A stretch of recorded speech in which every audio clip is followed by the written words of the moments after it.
hierdie week moet op fokus, is 'n woord wat ons noem ratsheid. Nou ratsheid, julle gaan sien daar is die woordjie daar, is om vinnig en maklik te kan beweeg. 'n Ratsatleet is een wat vinnig kan dink en vlugvoetig is. Nou julle gaan sien baie keer kry mens 'n ratse atleet of 'n ratse speler, meer spesifiek in sportsoorte soos rugby.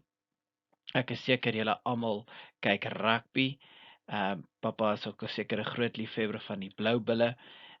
Jy kry 'n ratse speler by rugby, jy kry 'n ratse speler by netbal vir ons meisies. Ek wonder of julle geweet het dat netbal is die tweede vinnigste groeiende sport in Suid-Afrika. En dan natuurlik kry ons dit ook by sokker. Mens moet baie rad wees vir hierdie sportsoorte. En wat beteken dit? Dit beteken om vinnig van rigting te verander so gou as moontlik. Dit sien daar's 'n woordjie wat hulle noem vlugvoetig. Dit beteken my voete kan vinnig van links en regs beweeg. Nou hierdie week of in week 1 van hierdie week wat voorlê, gaan ek vir julle leer van kegel nalope. Nou wat julle gaan doen is jou kegels gaan jy in 'n Z-formasie pak.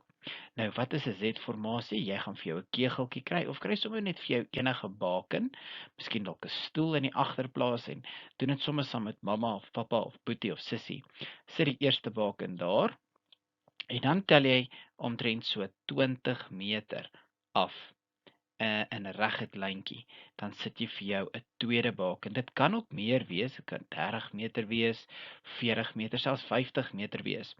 Dan sit jy vir jou volgende baken.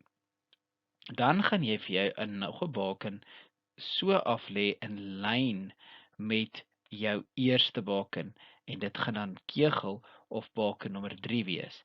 En dan laastens seuns en dogters, gaan jy dan jou laaste kegel of baken sit. Wat jy dan gaan doen is jy gaan so vinnig as wat jy kan van 1 tot by 2 hardloop. Dan wat jy kan doen is jy kan vir boetie of vir sussie vra om by nommer 2 te staan of vir mamma of pappa en dan sodra jy by nommer 2 kom, hardloop die volgende persoon tot by nommer 3.